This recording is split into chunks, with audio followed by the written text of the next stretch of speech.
So here we are with the final episode, episode 12 of Stardust Telepath. Last episode, we had a group hug and a group cry session, so that was a pretty nice to what I would assume an arc, and so we're just going to have to see how the finale goes. If you guys like the video, like the video. If you dislike it, dislike it. I do have my full length up on Patreon and early access to non-seasonal and some seasonal shows on the YouTube memberships. Other than that, let us get started. Oh, here she is with her fever. Uh-oh. Oh, friends are coming on over? Oh. She's just hiding behind a door. Oh! Invaders! Uh-oh. Yes, Raimon, yes! Damn, dude, bullies are so scary, they're coming straight to her house.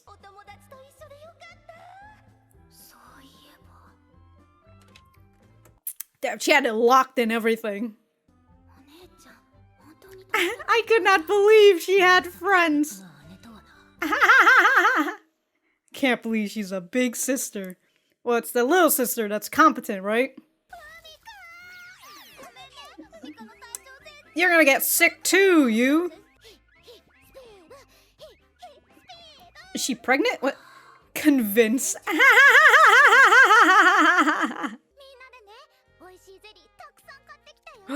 Damn, so much gelatin. Raimon dresses like a fucking old man, dude.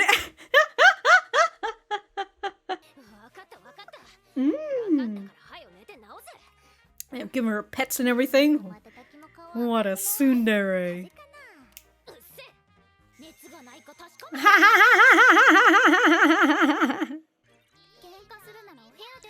You're gonna fight, take it outside. It's always time to eat kangi. Or porridge, whichever one works. That's a lot of water and a little bit of rice. What is going on? I mean, I know you guys are making kangi and all that, but...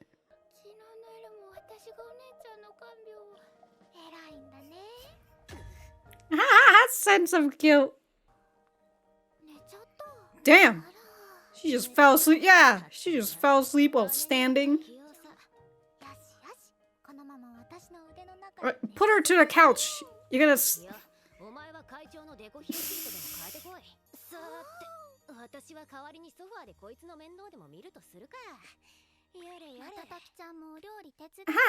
Trying to escape.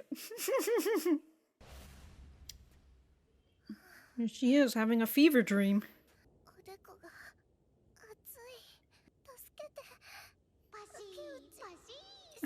She's asking for Yuu's help.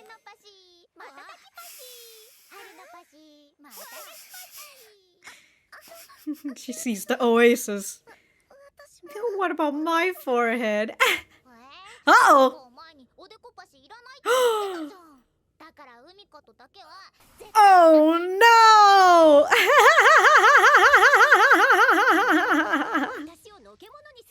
This is a dream, that's for sure, if Raimon is doing that. Asking for forehead pathy and shit. That's right. Put a lot of effort. What's this butt shot? Yes, touch my forehead.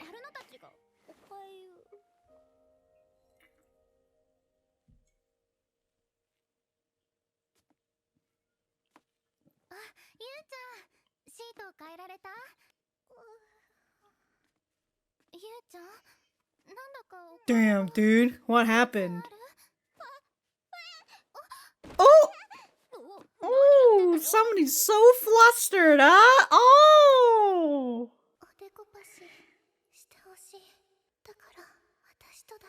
Oh! Oh! Oh, don't touch anybody else's forehead! Damn! Damn!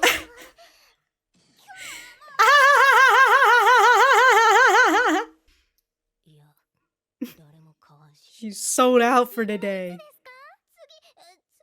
When are you getting your next batch?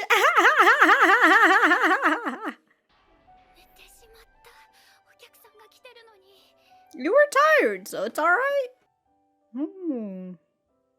Anybody's here just waiting for her to heal up. Ugh, your big sister's got 3 friends who care so much about her. Wow! Congratulations on coming back to school.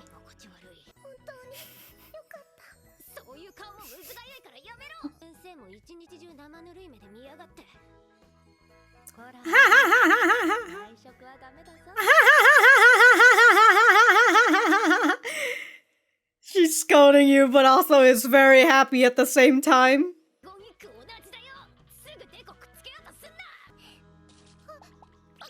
Uh-oh. Ooh! Don't wanna bump forehead in front of Umika. Wonder why.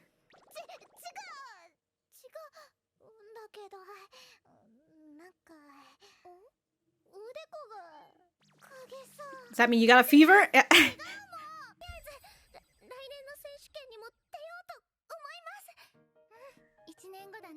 Yeah, a whole year to improve.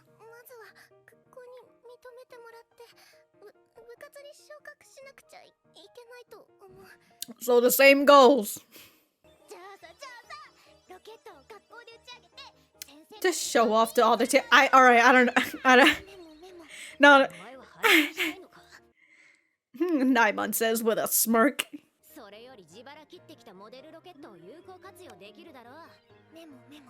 You know, maybe a school festival is coming up and all that.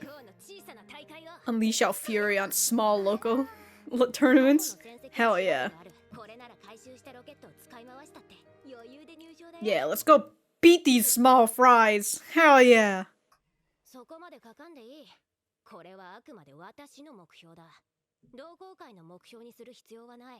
Your goals are our goals, comrade.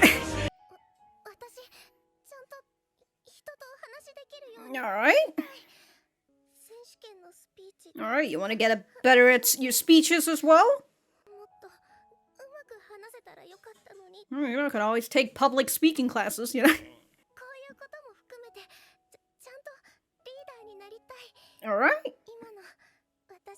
It's a good go. I know I said to be honest about your goal. Oh, come on, Raimon! Look, I know you don't have a problem with it.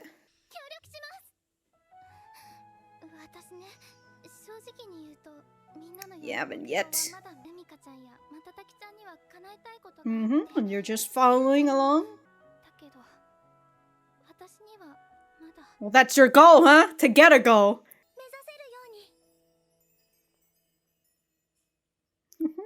Sparkle, sparkle. What the what the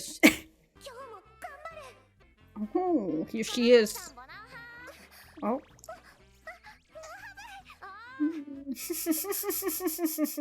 Yeah.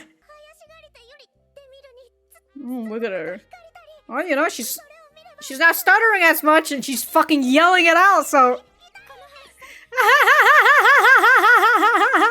Take a breath. What about you, Yuu?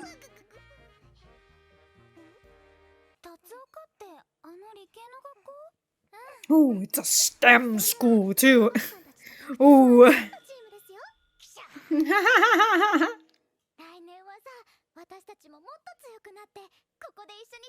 That's right, gotta be their equal. Before you can... Oh, it's the girl who sits in the front. Front of Umika, I mean. Kinashi. Well, come on, if you want to improve. Oh, destroyed!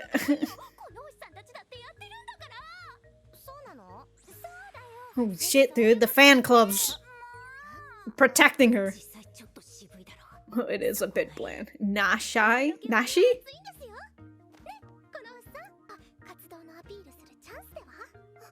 Ah, to your table neighbor.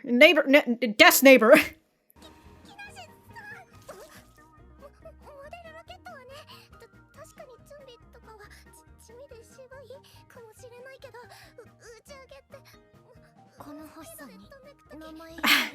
Call me by my name. That's the thing that she was caught aback with.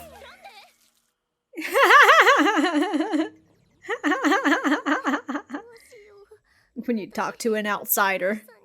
No.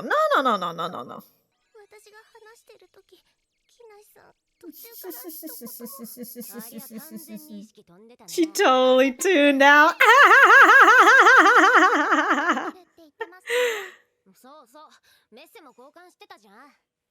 Look at that, y'all texting friends now?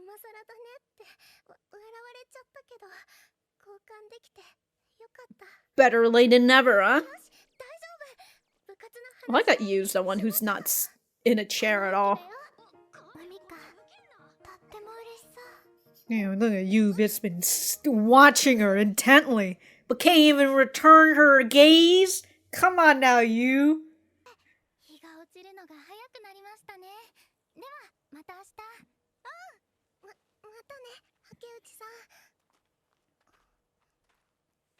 Gotta go back. It's the time for you guys to be alone.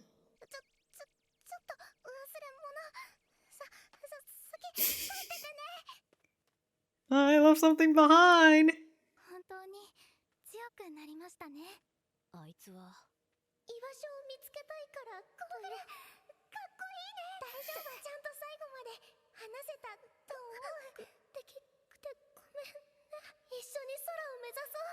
Oh, the cool Umika.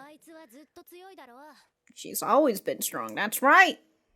She's got a lot of fucking giant hurdle, but she keeps jumping over it. Maybe you need...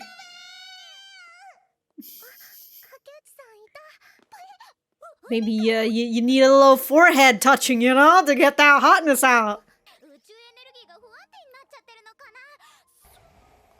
Oh my god, what are you, Kirby? Pushing a little bit too hard. So cool.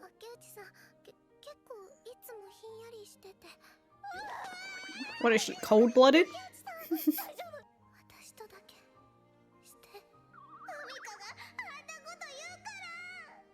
Oh, she probably doesn't even know that she said it. She was in a fucking fever.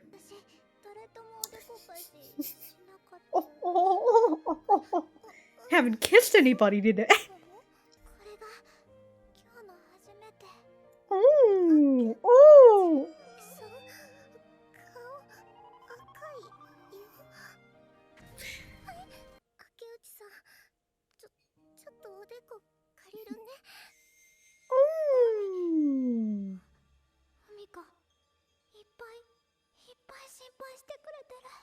Who would have thunk?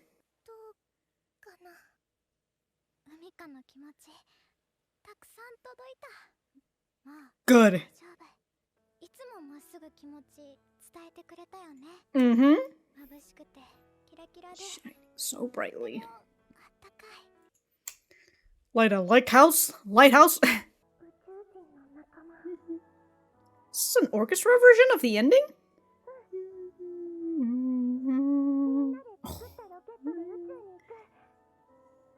It's not an orchestra, it's just a violin and a piano piece.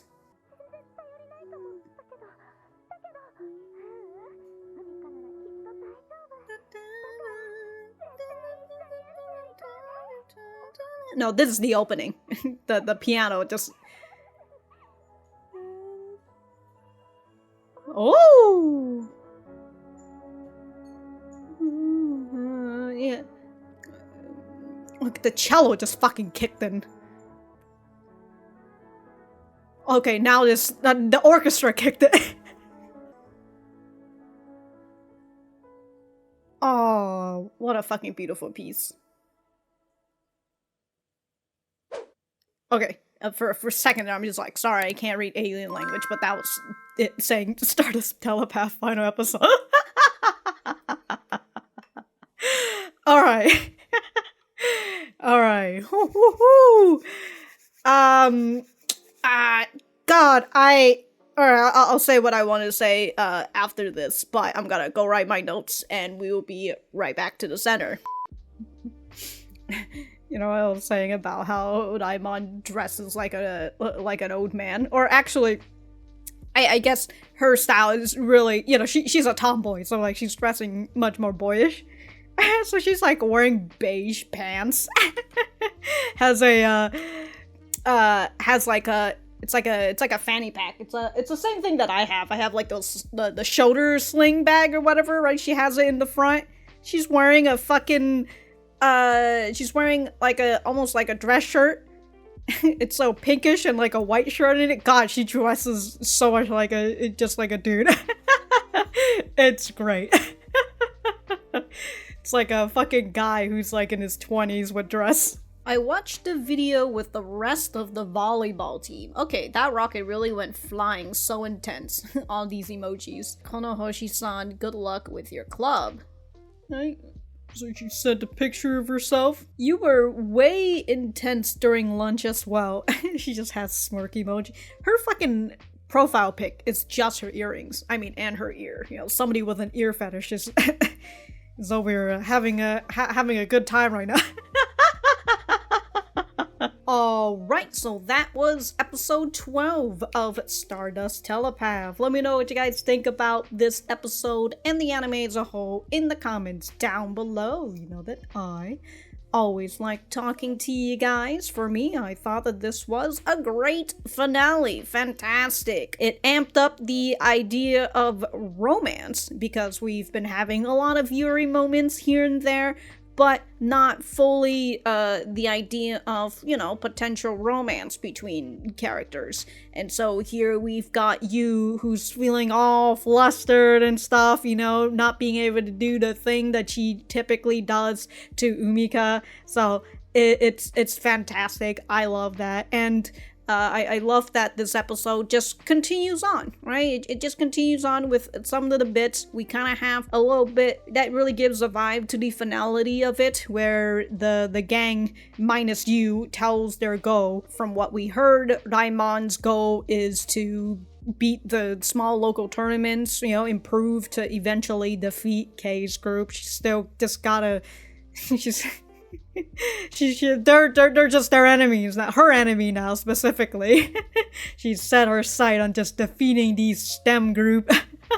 How dare they be in a smarter school? But we know that Umika's goal is what she's been trying to do this whole time, which is to improve her communication skills, right? She wants to have a good speech in the next year that they join that tournament and when they get to see Kei and her group again. And Haruno's goal is to just get her own goal. Very fun. And you know what? This whole time I was just thinking about One Piece. The live action when episode 8 comes. That's what I was thinking. And I was just like, you know what? That's nice. You know, they're all telling each other their personal goal except for Yuu. Yuu's just kind of... She's just kind of there. You know, she just wants to go home. And she's just like, you know... Everybody's got their own goal. That's pretty cool. Oh my god, is it me or like is Umika looking a little? I feel something when I look at her. My forehead feels hot. God, that is so funny. But yeah, we still have that feeling of like this is the final episode and all that. The way that they talk about their goals, and then. The one thing that I really like is that there was like no recaps in this episode. That's just what I expect with a lot of like final episodes and stuff. They often just kind of show you the recaps and stuff, and it's but it's whatever, you know. Not all final episodes do it, but I kind of expect it when it happens. But here. We didn't really get to see it. We kind of had you talking just a little bit about like, remember the first time we met? And that was kind of that. But overall, I thought that this was a really good episode, and it kind of just continued on with the story. And like after this whole scene when Umika says that she wants to improve her communication skills, we immediately head back to school where she attempts to make friends with the girl who sits in front of her all the time. I say sits in front of her all. Her name is Kanashi, and she's the girl who talks to, who says hi to Umika all the time. And we kind of see her, Kanashi's outside perspective, right? We've got these two girls who are just, who are enthusiastically showing Kanashi, like, check out this rocket! And Kanashi's just like, it's kind of bland, whatever. But she got sucked in, you know? She got sucked in by Umika's passion. And so she told Umika, okay, you know, I'll watch the video again. And she did, and she was like, this is pretty fucking good. I really like it.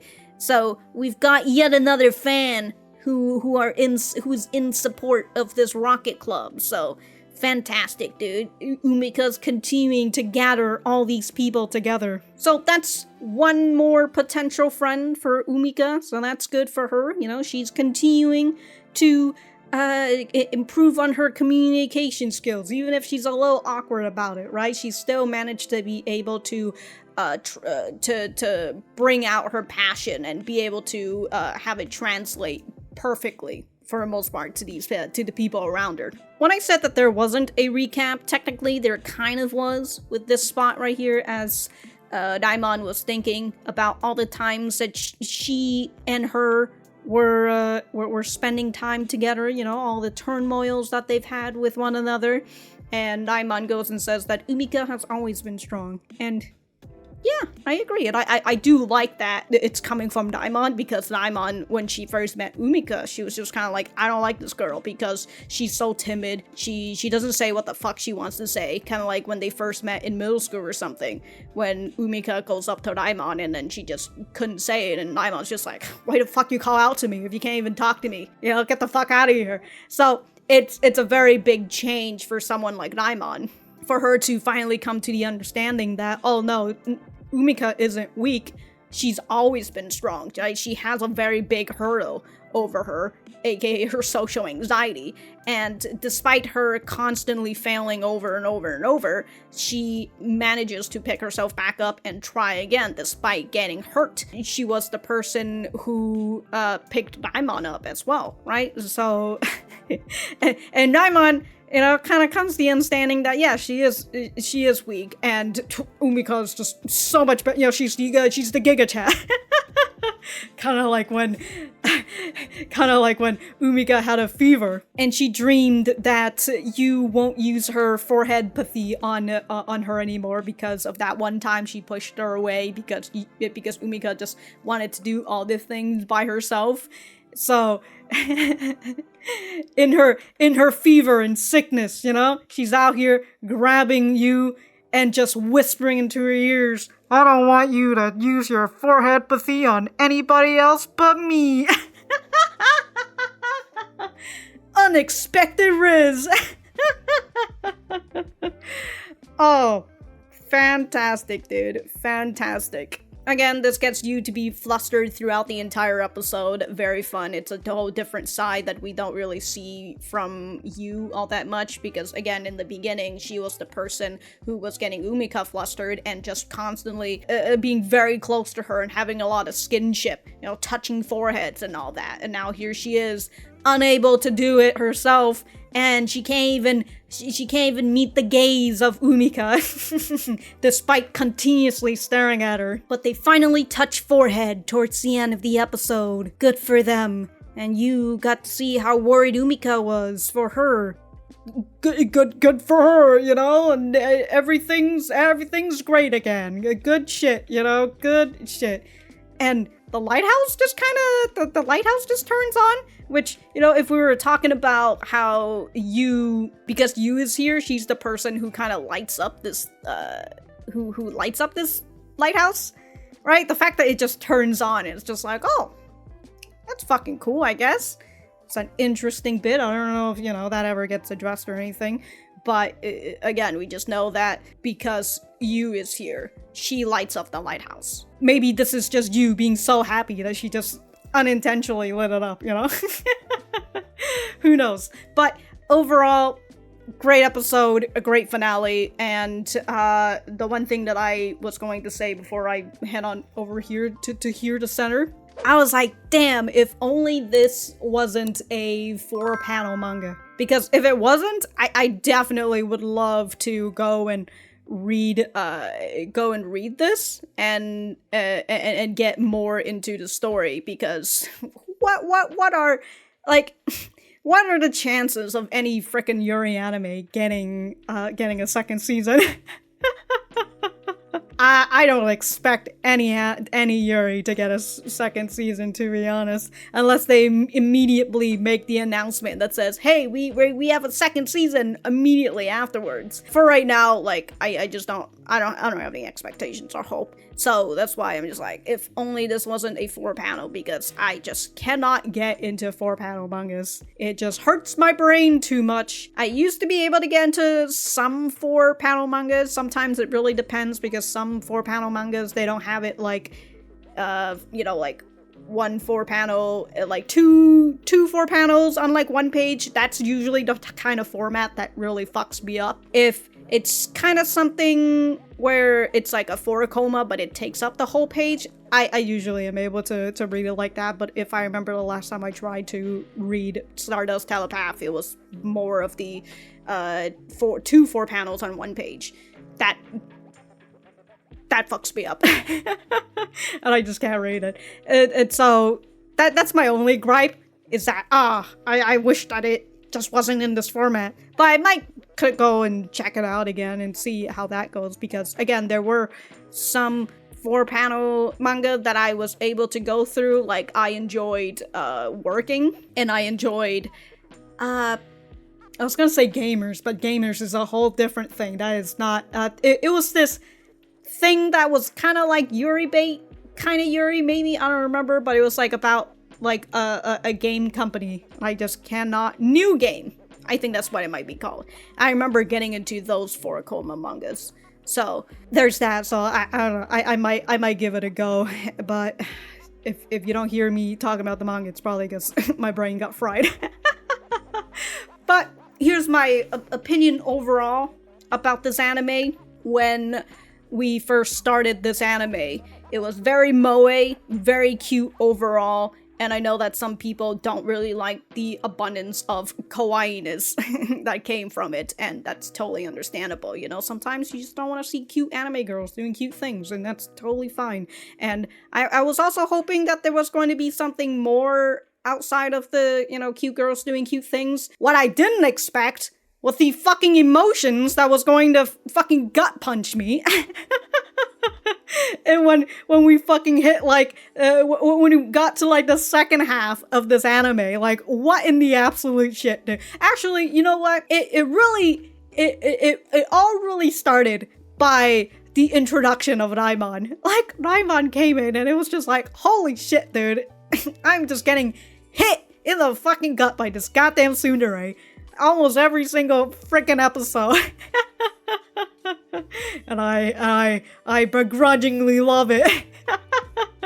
Damn these tsunderes. Why they gotta hurt me so? Doesn't help that she's one of the, more hot-headed tsunderes, the one that blows up and shit. It's just, whoo boy. But yeah, a lot of it really comes from Daimon. And the one thing that I definitely did not expect was the focus on Daimon, which I like. Again, I enjoy that we've got a lot of Daimon. Anytime you give me more tsunderes, it is always good. But Jesus Christ, dude, just gut punching. But yeah, I hadn't really expected that much progression between Yuu and Daimon. But when they showcase Daimon and Yuu, it's a very understandable thing, because I've mentioned it before, they are two sides of the same coin. And so I really like the way that they showed these two characters, and then as we go through like the sad period of this of this series, I overall, again, I enjoy it. I love the way that Kei came in. I didn't really have any big expectations. All I knew when they first introduced her was that she was going to be the rival. I didn't expect her to she didn't cause all of this, right? The only issue that Kei had was existing in front of Raimon. Raimon saw her as a threat and then immediately went in and just said, hey, you, we're gonna fucking kick your ass. And Kay is just like, okay. Kay is just being a good sport in all of this.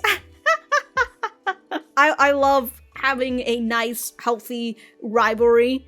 So I like that Kay came in and she was the one who gave the pep talk to Umika, and I like that eventually Umika starts to realize that this person, Kay, who she's been putting on a pedestal this whole time, is just like her, right? She just has more experience, and she's got her friends to help her back her up when she's doing stupid shit, when she's being an airheaded fool. So I enjoy that process for Umika as well, so I do like that progression for Umika and Kay. And Umika in general, I like these types of characters because I like characters who show that they are visibly scared, that they are very afraid of something, but because they are afraid of something, they're still willing to move forward, whether it's for themselves or it's for other people. So I love these types of characters. It's kind of like Soletta, right, from The Witch from Mercury. She gets very cowardly, but she still gets shit done. So I like these type of characters. And we've been seeing her go through a lot of character development as well, right? She's been improving little by little, but she gets way too into her head and she thinks that she's not improving at all, because sometimes people from the outside can see that you're improving, but when you look at yourself, you might just be like, I'm not improving for shit. And sometimes you just need an outsider's perspective to come in and tell you that, yes, you are improving, all right? If you think that you've been stagnated this whole time, no, you are improving. Also doesn't help that, Naimon was here. Oh my god, dude. The fucking episode before the contest, and Naimon is just yelling at Umika. Oh, that was just so bad, dude. That was just so bad. And again, like, it's an understandable thing from Daimon. Right? The two of them are very similar to each other, but they function very differently. I like the character cast, and I think because we are primarily focused on 4 characters, it was a lot better to get to know these 4 characters a whole lot more compared to if you're in some other anime series and there's like a whole bunch of fucking characters.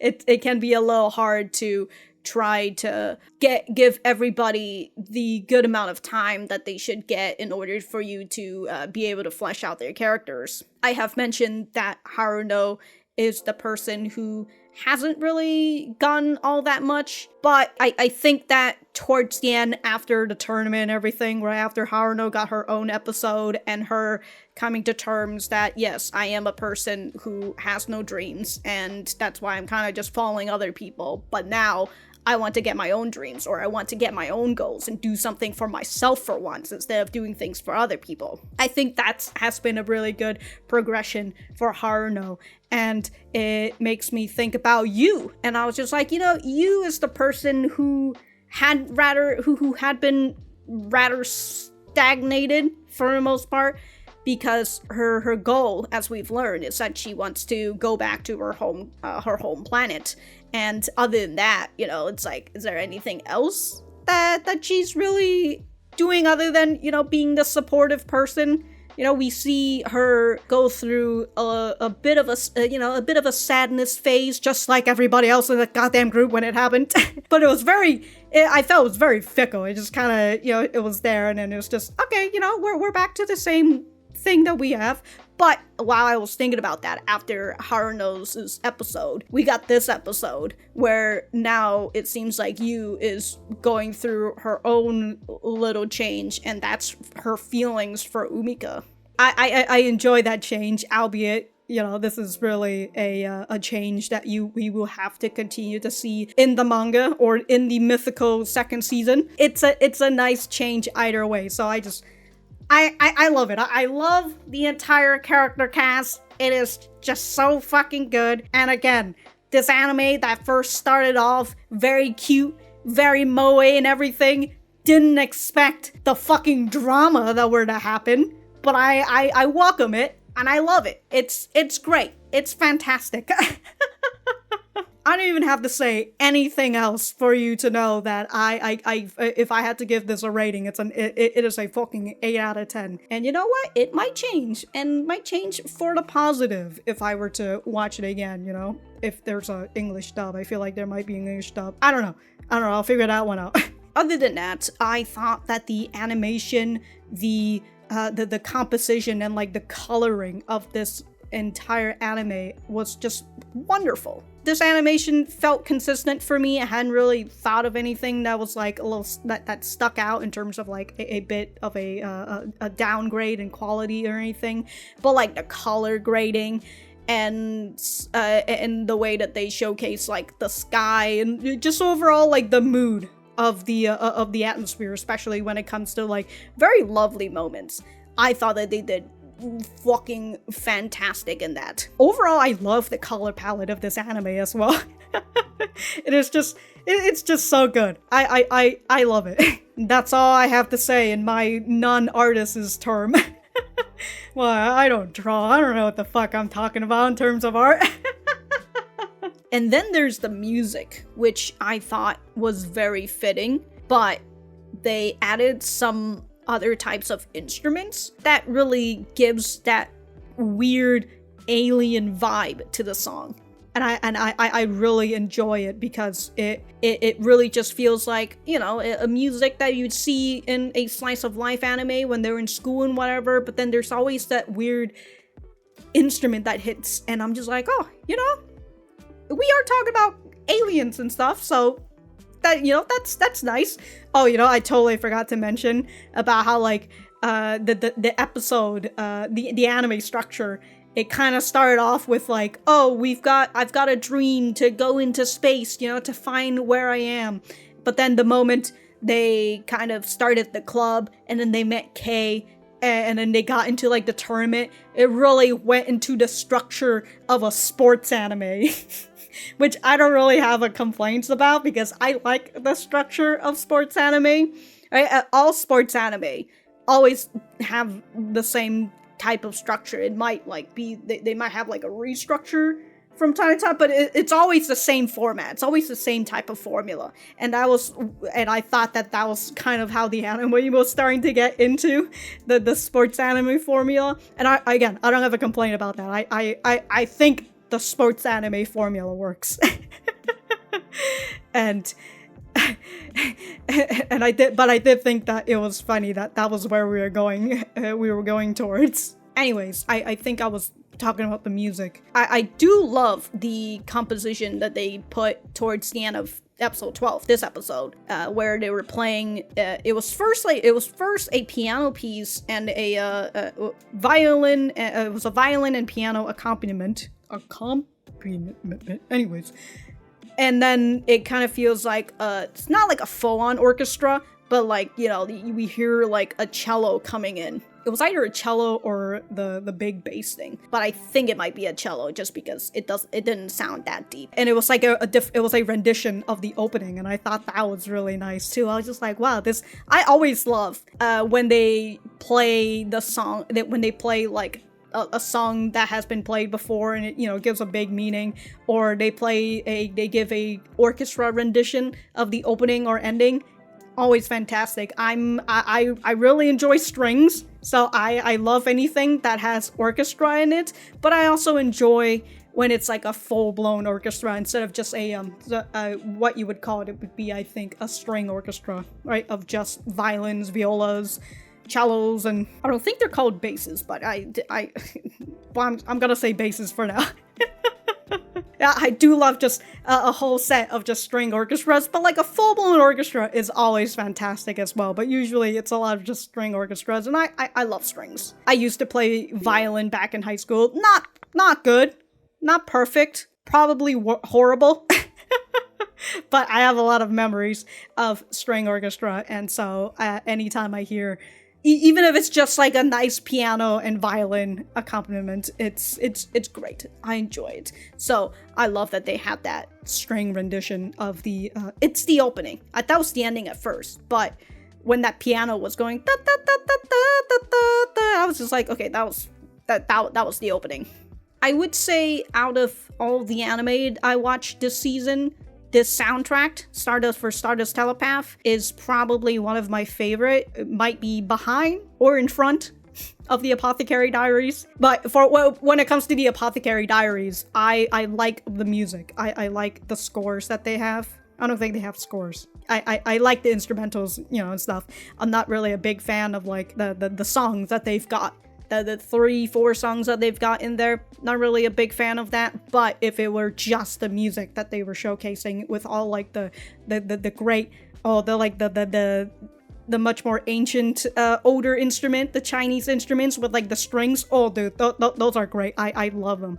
So if we're only talking about the music of the Apothecary Diaries, not the songs, songs are. There's just a lot. Anyways, if I'm saying things incorrectly, feel free to correct me, you and your music theory. But if we're just talking about the music of the Apothecary Diaries, I still much more enjoy the Apothecary Diaries. But the one for Stardust Telepath, very nice. I very much enjoy it. Again, I think it gives a very unique vibe to it. That's pretty much all I have to say for this series. I mean, I thought that the voice actors were great in their role, and when we were getting to all these emotional and I'm out here yelling my feelings, Daimon's VA and everything, I thought that was great. Great performances, I mean. But other than that, again, if I don't really have much else to say. I have a lot of praises for this series. I don't really think I have any nitpicks about this series. This series has been the one where I look forward to the most, and I just love it. I don't really know if I have any, not even like, I'm not sure if I have any nitpicks, which is very funny, because it's just like, I don't have any nitpicks, I don't have any negative things to say. Anyways, this is an 8 out of 10. Again, this might change. Well, actually, in terms of nitpick, it'd probably be the fact that I love side characters, and we don't really, we do have side characters, but they get pushed aside for, like, our 4 main characters. I would say that you would count them as 4 main characters, right? I mean, they all got not reasonably, I think Haruno, I don't know, but the 4 main casts have been like pretty much the big spotlight, and like we've got a few characters who are like side characters, like Emihara and stuff, but they're really just there to prop up the 4 main casts. And usually that would be my nitpick, which is like I want more side characters. Side characters are my bread and butter. I love them, but just having the 4 main girls in this series, I was pretty much satisfied. It would be nice to see a little bit more side characters, but I think I'm still pretty much satisfied. I mean, one of my favorite Yuri is, she loves to cook and she loves to eat. And that that manga consists of just 2 characters interacting with each other, and, right, like, not really a lot of side characters. There are, like, some side characters, but you barely fucking see them, and, like, I don't really complain too much about that, because the interaction between the 2 main characters are just so fun, and I love it. Like, I don't really feel the need for, like, I need side characters, I need my side dishes. But it's the same feeling that I have for this series as well, where I love the 4 girls that I really have no need for side characters. And even when we see the side characters, I'm just like, it's okay, if we don't get to hear all that much about them. I'm totally fine. So, yeah. I was just thinking about that, about like, oh, maybe that could be a nitpick, but then I just go back to like, no, I don't really mind.